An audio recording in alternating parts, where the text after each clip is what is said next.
So to continue that, looks like we've got about 4 minutes left here with a SherwoodCoxStopUnions.com. We contacted Sherwood and a few others because they were having that vote, and we were really anxious about it as we learned more. But my point here just is to sharing this with y'all is to show you somebody who's been down the road some with them. I'm going to ask him a couple questions here about why he doesn't want a union, and I would ask y'all to leave comments here at the YouTube in the bottom for other questions you might have, and we will certainly, that's the only way we know is if we ask. If you don't know, or if you don't ask, well, that's there's nothing we can do about it. But if you engage with us and with others and ask your questions, we can certainly go in a direction possibly that you'd want to go. So Sherwood, tell me again, I think you mentioned it, but why did you really, what is it about the union you don't like?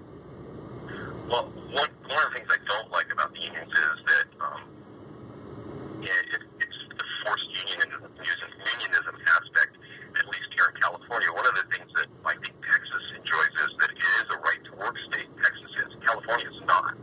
So in California, if the union gets voted into my hospital, I have no choice but to pay the union dues, whether I support the union or not, or lose my job. Where, in Texas, you don't have to. And in a lot of states, the right-to-work states, Michigan being one of the newest ones, is if the union gets voted in, you still have to deal with the union culture, which I don't agree with. At least you don't have to pay dues and join the union, but you still are affected by that contract, even if you're not a member and you don't pay dues.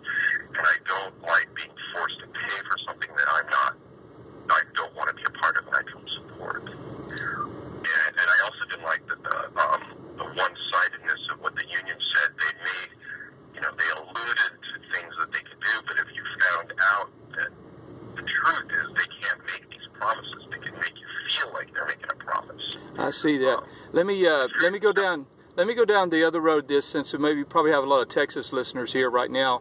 Have you been involved in any union activity with Texas nurses and Texas hospitals?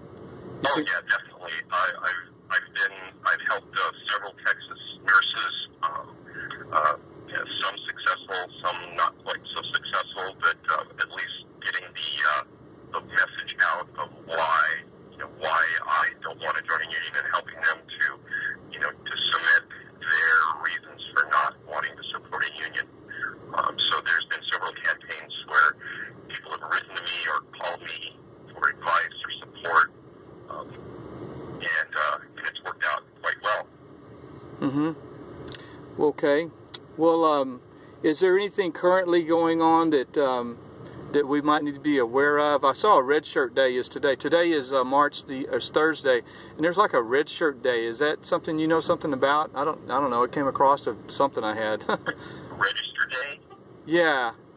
No, I haven't heard. I mean, I know there's a huge, get the vote out, get registered to vote thing going on because the different parties want to make sure, especially the Democrats want to make sure as many people are registered to vote as possible. But maybe that's something that's going on in Texas. Yeah. Well, no, I saw it come from Michigan. It was AFL-CIO Red Shirt Day, I think. I don't know.